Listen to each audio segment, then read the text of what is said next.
1192 ईस्वी का वर्ष भारतीय इतिहास के लिए इतना महत्वपूर्ण है जिसे भुलाना कभी भी आसान नहीं है। 1192 ईस्वी के अंदर तराइन का दूसरा युद्ध हुआ था, जो कि मोहम्मद गोरी और पृथ्वीराज चौहान के मध्य हुआ था। इस युद्ध की हार ने और पृथ्वीराज की मृत्यु ने भारत के संपूर्ण इतिहास को ही बदल दिया था, क्योंकि इस युद्ध के पश्चात मोहम्मद गोरी ने भारत में मुस्लिम सत्ता की स्थापना कर दी थी और पृथ्वीराज चौहान के पुत्र गोविंदराज को अजमेर का शासक बना दिया था। लेकिन पृथ्वीराज चौहान के पुत्र गोविंदराज से उसके पारिवारिक सदस्य उसके चाचा हरिराज का संघर्ष चल रहा था, जिसके कारण कभी हरिराज गोविंदराज को भगा देता और गोविंदराज यहाँ मोहम्मद गोरी के द्वारा छोड़े गए प्रतिनिधि कुतुबुद्दीन ऐबक से सहायता लेने आता और वापस अजमेर का शासक बनता था, क्योंकि कुतुबुद्दीन ऐबक की सहायता प्राप्त करके गोविंदराज है वो हरिराज को हराने में कामयाब हो जाता था। लेकिन ये घटना 2-3 बार हुई तो कुतुबुद्दीन ऐबक ने इस झंझट से मुक्ति प्राप्त करने के लिए गोविंदराज को रणथंभौर का शासक बना दिया। इस प्रकार 1194 ईस्वी के अंदर रणथंभौर में चौहान सत्ता की स्थापना हुई और वहां के चौहान सत्ता का संस्थापक बना गोविंदराज, जो कि पृथ्वीराज चौहान का ही पुत्र था। देखिए, रणथंभौर का प्राचीन जो नाम है वो रणथंभौर या रणस्तंभपुर था। रणथंभौर दुर्ग का निर्माण है वो रणथंभन देव चौहान के द्वारा करवाया गया था। रणथंभौर दुर्ग के कई अन्य नाम भी इतिहास में दर्ज हैं, जैसे चित्तौड़ दुर्ग का छोटा भाई और चित्तौड़ दुर्ग का लाडला इसे कहा जाता है। हालांकि अबुल फजल ने तो इसके लिए कहा है कि यह दुर्ग बख्तरबंद है, क्योंकि रणथंभ पहाड़ियों के ऊपर बना हुआ है, साथ ही साथ चारों तरफ से ये पहाड़ियों से घिरा हुआ है, इसलिए दूर से देखने पर आसानी से दिखाई नहीं देता। तो ऐसे दुर्ग में गोविंदराज ने चौहान सत्ता की स्थापना की थी। रणथंभौर दुर्ग है, उसके लिए झाइन का दुर्ग है जो कुंजी की तरह काम करता था। इस प्रकार रणथंभौर दुर्ग की कुंजी झाइन कहलाया, जो कि सवाई माधोपुर का ही दुर्ग है। रणथंभौर के दुर्ग को भारतीय इतिहास के अंदर हमीरदेव चौहान की आन बान और शान का प्रतीक भी माना जाता है।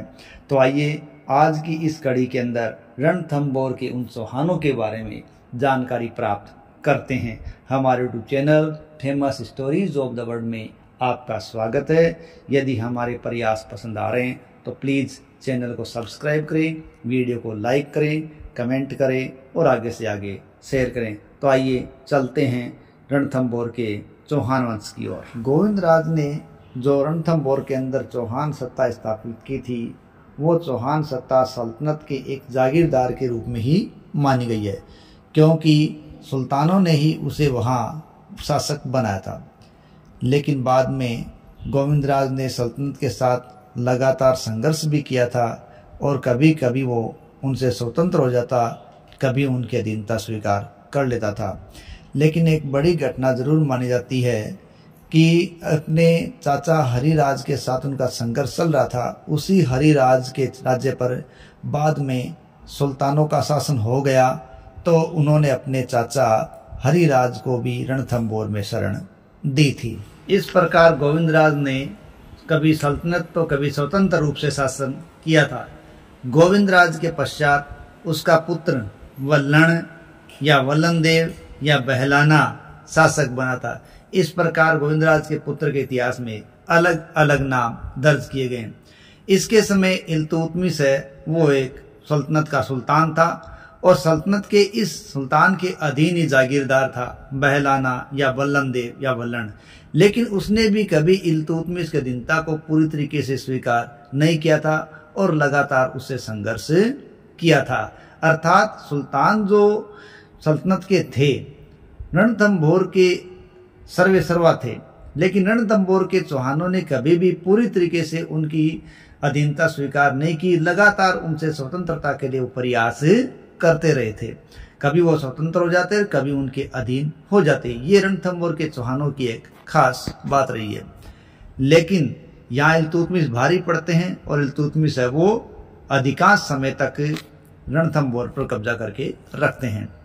लेकिन गोविंदराज के पुत्र बहलाना के पश्चात शासक बनते उनके बेटे प्रहलाद, और वो प्रहलाद भी अपने आप को सल्तनत के साथ संघर्षों में लगा देते हैं, लेकिन एक शेर का शिकार करते समय उनकी मृत्यु हो जाती है। यह उनके लिए एक बड़ी क्षति थी, रणथंभौर के चौहानों के लिए। लेकिन प्रहलाद के पश्चात उसका बेटा वीर नारायण है, वो गद्दी पर बैठता है, और वीर नारायण ने भी पूरी तरीके से इल्तुतमिश की अधीनता स्वीकार नहीं की और इल्तुतमिश से लगातार संघर्ष का रास्ता इख्तियार कर रखा था। लेकिन इस स्थिति के कारण रणथंभौर में वीर नारायण की स्थिति मजबूत हो रही थी और इल्तुतमिश की कमजोर होती स्थिति के लिए इल्तुतमिश ने इसे स्वीकार नहीं किया। और बताया जाता है कि इल्तुतमिश ने वीर नारायण पंवार को दिल्ली आमंत्रित किया था और उसे वहीं जहर देकर मार दिया गया। इस प्रकार इल्तुतमिश ने वीर नारायण से यहाँ छुटकारा प्राप्त किया था और उसने वीर नारायण के पश्चात 1226 ईस्वी में रणथंभौर के किले को वापस अपने अधीन कर लिया था। इस प्रकार जब तक इल्तुतमिश सल्तनत का शासक रहा, वो रणथंभौर को अपने कब्जे करने में कामयाब रहा। लेकिन इल्तुतमिश की मृत्यु के पश्चात कुछ महीनों तक उठा पटक का दौर चला और उसके पश्चात उसकी पुत्री रजिया सुल्ताना है, वो शासिका बनी, जो सल्तनत काल के अंदर न केवल भारत की बल्कि दक्षिणी एशिया के क्षेत्र की पहली और अंतिम मुस्लिम महिला शासिका के तौर पर इतिहास में दर्ज की गई है। लेकिन उसको शासक बनते ही कई विद्रोहों का सामना करना पड़ा था और उसने उनके खिलाफ अभियान भी किया। लेकिन जहां गैर विद्रोहियों के खिलाफ अभियान की बात है, तो गैर विद्रोहियों में रजिया सुल्ताना का पहला अभियान रणथंभौर के खिलाफ ही हुआ था, जहां चौहान शासकों ने इल्तुतमिश की मृत्यु के पश्चात अपनी स्वतंत्रता घोषित कर दी थी और वो स्वतंत्र शासक के रूप में शासन करने लगे थे। लेकिन ये सल्तनत को पसंद नहीं आया और रजिया ने मलिक कुतुबुद्दीन हसन गोरी को रणथंभौर की तरफ मार्च करने का आदेश दे दिया।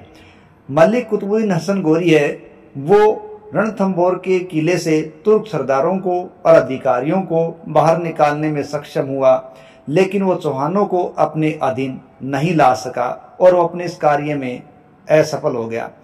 इधर चौहानों ने मेवातियों के साथ गठबंधन कर लिया और गठबंधन के द्वारा चौहानों ने वर्तमान उत्तर पूर्वी राजस्थान के एक बहुत बड़े हिस्से पर भी कब्जा कर लिया था और उन्होंने दिल्ली के चारों तरफ गुरिल्ला युद्ध पद्धति के द्वारा सल्तनत को परेशान किए रखा और इस प्रकार रजिया सुल्ताना विद्रोहों के अंदर दबी रही और चौहान करीब करीब स्वतंत्र सत्ता का उपभोग रजिया के समय करते रहे। रजिया सुल्ताना ने 1236 से 1240 तक शासन किया था और इस दौरान जो चौहान शासक है वो वाघ भट्ट थे, जो कि वल्लन देव या बहलाना के छोटे बेटे थे और उन्हीं का सामना रजिया सुल्ताना के अभियानों से हुआ था, लेकिन वो अपने अभियानों में सफल रहा था। रजिया सुल्ताना के पश्चात 1247-48 ईस्वी के आसपास बलबन जब सत्तासीन था, हालांकि वो एक प्रकार से सल्तनत का सत्ता शासक नहीं था बल्कि वो एक प्रधानमंत्री के रूप में कार्य करता था, लेकिन वो अप्रत्यक्ष रूप में सत्ता का उपभोग खुद ही कर रहा था, क्योंकि उस समय रणथंभौर वो एक शक्तिशाली शासन के रूप में उभर रहा था और स्वतंत्रता का उपभोग कर रहा था। तब 1248-47 के अंदर बलबन ने रणथंभौर का अभियान किया था, लेकिन इस बलबन के जैसे शासक के साथ भी जब रणथंभौर के चौहानों का सामना हुआ तो उन्होंने अपनी स्वतंत्रता को कायम रखने में सफलता प्राप्त कर ली थी। इस प्रकार बलबन भी अपने अभियानों के कारण रणथंभौर पर सफल अभियान नहीं कर पाया और चौहान सफल रहे। इस प्रकार सल्तनत और चौहानों का लंबे समय तक संघर्ष चलता रहा और चौहान अधिकांश समय अपने रणथंभौर को स्वतंत्र बनाए रखने में सफल रहे और जब वाघ भट्ट का समय गया तो 1250 ईस्वी के आसपास कहते हैं रणथंभौर की सत्ता जैतर सिंह के हाथ में आ गई थी। तो आज की कड़ी में इतना ही। अगली कड़ी के अंदर जैतर सिंह और उसके बाद के शासक के बारे में बात करेंगे। जय हिंद, जय भारत।